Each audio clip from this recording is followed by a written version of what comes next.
Hey everybody, sykotiksonik here. Welcome back to Let's Play Crash Bandicoot 2 Cortex Strikes Back. Last time, we finished up the entirety of Warp Room 1. All except that pesky red gem, because we had to go fight RetroArch so we could go get it. We did a secret exit from Air Crash to the secret entrance to Snow Go on the ruins of Cortex Island. Now, we're going to start up Warp Room 2 proper, because we've got some Snow Biz to take care of. Ain't no business like snow business. That's one of my favorite aspects of Crash games, is just their punny little level names. But it doesn't seem that much different from Snow Go, to be completely honest. You know, it's just a little harder. The time of day might be a little different. I don't know. I never really paid attention. Also, there's no snow, I'm realizing. Like, there's snow on the ground, but pretty sure Snow Go had snow falling on the ground. Snow falling as well. But, I don't know. Nothing over here. So we jump over Mr. Porcupine here. Let's get some invincibility. Mr. Porcupine's spines don't really matter at this point. Hello, our old friend, Mr. Red Gem. How you doing? We just saw you last time. We ride the Red Gem up to a secret path. Oh, we actually have to jump. I'll make sure I got everything. Hold on. This section is infamous for leaving me with only needing one box. It's like, where the fuck is that last box? So yes, we need the red gem to 100% Snow Biz, which is why I went out of my way to... Oh, hello. Oh, I love little quirks like that. It just makes me laugh.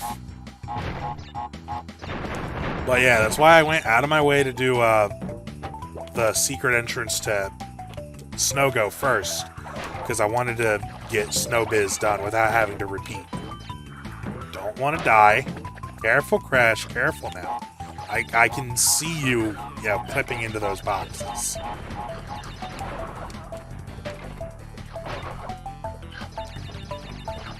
But yes. I ran out of things to talk about for half a second. But yeah, that's another thing that I think I talked about already that I like that Crash 2 did, that Crash 1 didn't really do. Crash 1 had oh my god, that wasn't supposed to happen. I've never seen that happen before, to be completely honest with you. But, like I was saying, oh yeah, these things will fall down pretty much instantaneously at this point, instead of giving you like the second or so leeway that you have in the normal levels. Or in the normal path, I should say. Excuse me. Also, here's a fun little rendering trick. Whoop. That's fine. Here's a fun little programming trick, though. In early games, especially early 3D games, when they did mirrors like this, they have level they just I'm trying to think. They just repeated the model. So like it's another Crash model, and it's another, geometry model right here, etc., etc. Oh, we almost made that. So, just a fun little programming quirk. Sometimes I know what I want to say, but it feels like I don't know what I'm talking about. Have any of you ever had that? Oh my god! No! Man! That's bullshit! My signal died for like half a second. You know what? It might not have been my signal dying specifically, though. It might have just been, another, like, rendering issue or whatever. I don't know. But it's fine. As long as it doesn't do that, like, consistently, I'll deal with it. It's fine. Oh, bad timing, bad timing. Alright. I thought I paused, too, which is the thing. Icicles will kill you. Everything in Crash Bandicoot's universe is out to kill Crash Bandicoot. I don't know why. I don't know what the universe has out for Crash Bandicoot. Believe you want 77 boxes at the end of this path, which will just put us down right here, back in front of the red gem. I mean, theoretically, nothing is stopping you from going back up the path again if you really want to, but I don't. But if you go up the path and then get off of it, it just comes back down.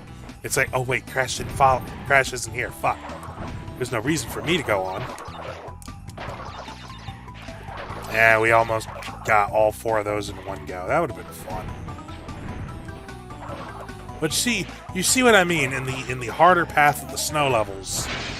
You know, those stone pillars give you at least like a second. It's almost instantaneous in the harder routes. But I mean, it is supposed to be harder, so. Once again, another bonus round. And I love how they're marked, too. Like, it's clear, hey, idiot, head down here.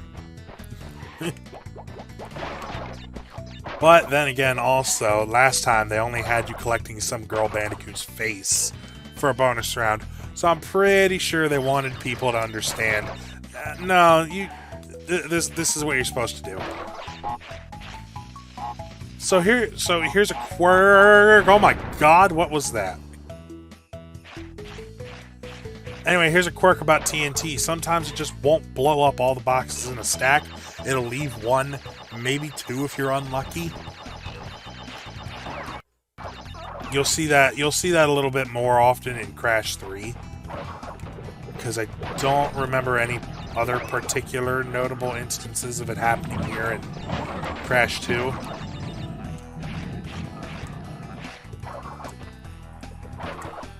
Anyway, there's that well-hidden crystal. I'm always going to laugh at you, Cortex. The crystals are well-hidden. 25 well-hidden crystals. It's right here. Like, I can't possibly miss it. 124 boxes, and that's the most boxes in an entire level so far in the series. And I think this game only has one more that has more. One level that has more boxes.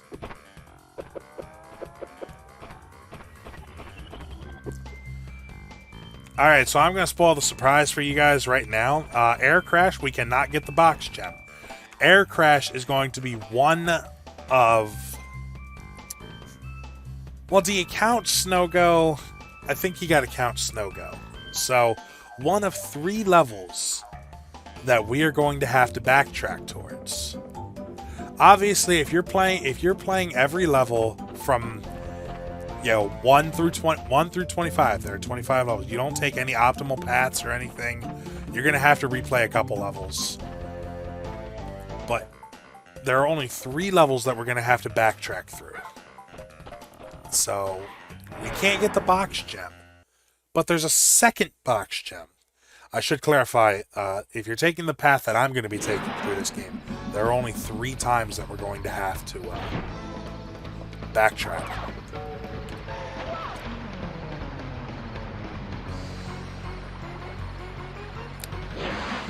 Well, that was embarrassing. You might be wondering why I'm doing this, and it's for 2 reasons. 1, it's an excuse to show this off. Look at this little guy. This little guy's polar. Oh, he's so cute, isn't he? Oh, we flattened him. I can do a better job, though. Jump on his head a couple times. He doesn't mind. He's a good boy.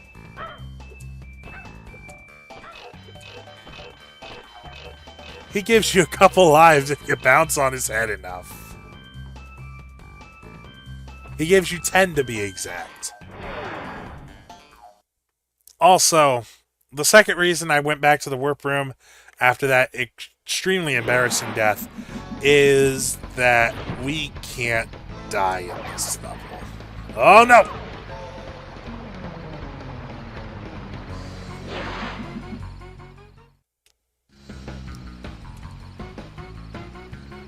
Wait a minute. Hold on a minute. You guys saw that it said 57, and now I'm down to 51. What the hell?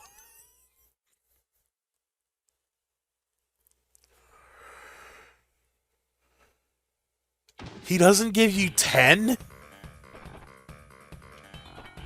What the fuck is wrong with you, you little fuck? You're lying to me.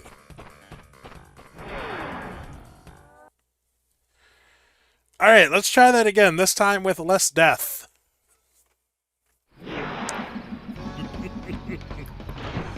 Okay, alright, but I'm gonna be honest though, I swear I thought he gave you 10 lives, because like, I watched the number go up, and I'm like, that went up to 57, and now it's back to 51. Like, that makes no sense. So we're not gonna bother breaking every box in here.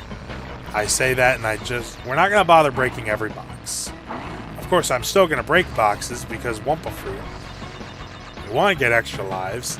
Look, if Polar's not going to give me 57, I got to get 57. Alright? You guys know what I mean. But, for as much as I love this game, and for as much an improvement as it is over Crash 1, it still has its moments. And this is definitely one of those moments. We hop across here. This Skull and Bones platform, as I believe it is officially referred to, but nobody calls it that. Everybody just calls it the Death Route platform. Death routes are new sections of the level that are harder. Obviously, they're a challenge, and they usually provide an alternate exit and a gem. Usually. There are some cases that they don't. But here's the thing. You can't die if you want to get to a death route. Now, in the NTSC version, that's the American version, possibly the Japanese version too, I'm not sure because I've never played the Japanese versions of Crash games. I really want to, actually.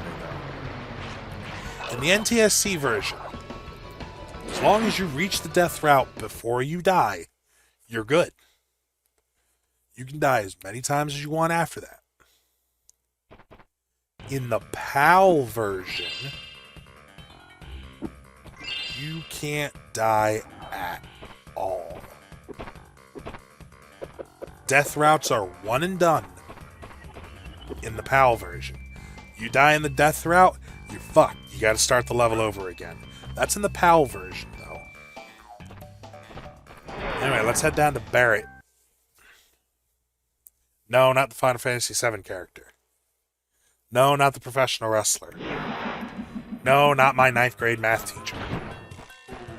It's this little guy. It's another animal riding section. Except it controls a little better. You have control over his speed somewhat. Because you press the circle or R1 button, and he'll do a dash. But he moves much slower than the Warthog. I'm pretty sure we got that one box. When you get on the ice, you can't control your path at all, so it's a little bit frustrating. It also has probably one of my favorite music tracks in the game.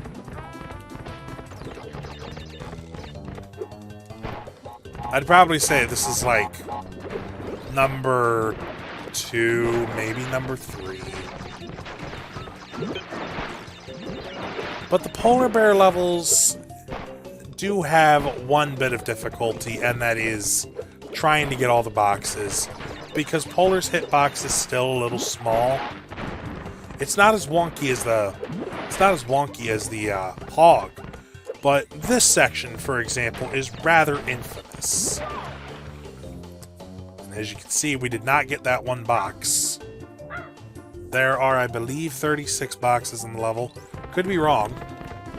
Luckily, the checkpoint didn't drop us off that far, so we're good.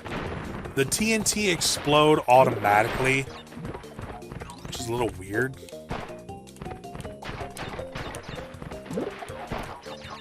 I'm surprised it only took us 2 tries to get that. And also, I was wrong. I don't know what I was thinking. 36? No, you gotta blow fucking nitros up.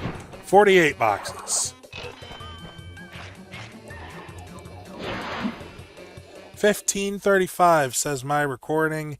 I think we have time for one more level. Hell, we could do this whole warp room actually if we really wanted to. If I'm fast enough doing Crash Crush, I might be able to do this whole warp room because the eel deal's not that bad.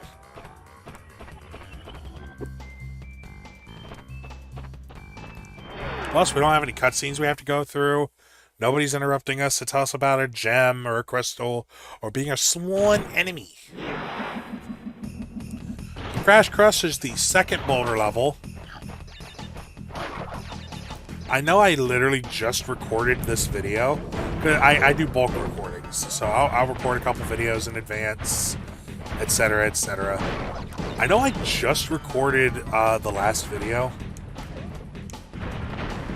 I feel like there was something I wanted to bring up in the boulder levels, and I've already forgotten what it is. So this level introduces electric gates that we can slide under, which is important. And we have a split path, but don't worry, it's not terrible. I mean, there are boxes over here. We have to break boxes. Crash has a fetish for breaking things, I guess, destruction. Or maybe he just really likes Wumpa fruit. I don't know. I don't judge bandicoots. Yeah. Oh, right. I know what it was. It was the animation. The one, my favorite animation in this game, and I hope I can see it. Unfortunately, it wants us to be Fortunately, it wants us to be a little better at the game than we already are. There it is. There it is. When Crash, in a desperate last attempt to get to safety, even though he's already in here and the boulder can't get here, he'll make a dive for it, and I do like that. I think it adds a little bit of character to him. All right, ooh baby, ooh baby. We want to. Didn't make it. You can make it over that with a slide spin jump, but I'm not even gonna bother trying. Sliding does provide a bit of speed boost, so it is a good idea to slide. Ah, that's bullshit. I thought I slid under it. And we do want to get we do want to get some speed in this level. Preferably near the end of the level. You'll see why in just a moment. We haven't even reached the bonus round, though, I'm just realizing. So, we're not even there yet. If we get fast enough and we fall down here... Oh my god, I didn't know this was down here!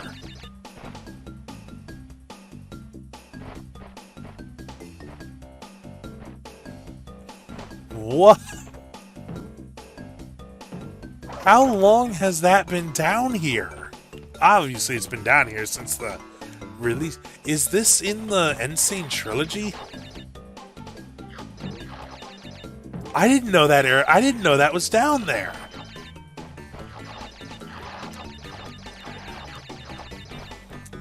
It's one of my favorite things about video games in general is that you can have a favorite game.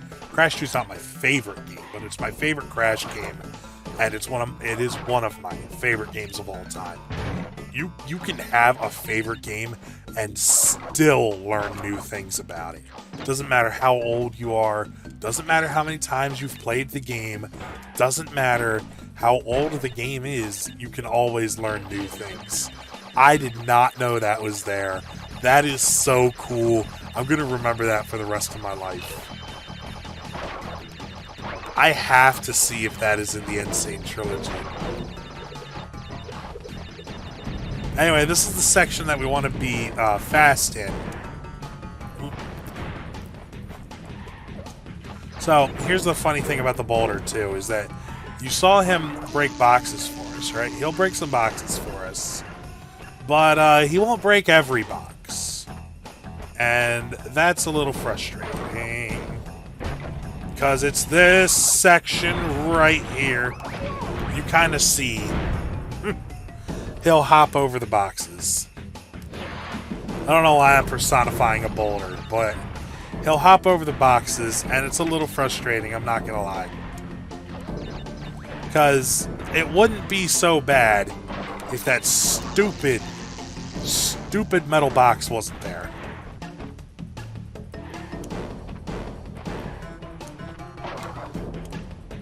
But luckily it shouldn't take us more than one try. Ooh! Yeah, there we go. That was one to jump for. Alright, and I don't want to make this video too long, so I will save Eel Deal for next video. But next time on Crash Bandicoot 2, I almost said 3 for some reason. Next time on Crash 2, we will go through the Eel Deal, and we will go to Warp Room number 3. See you guys then.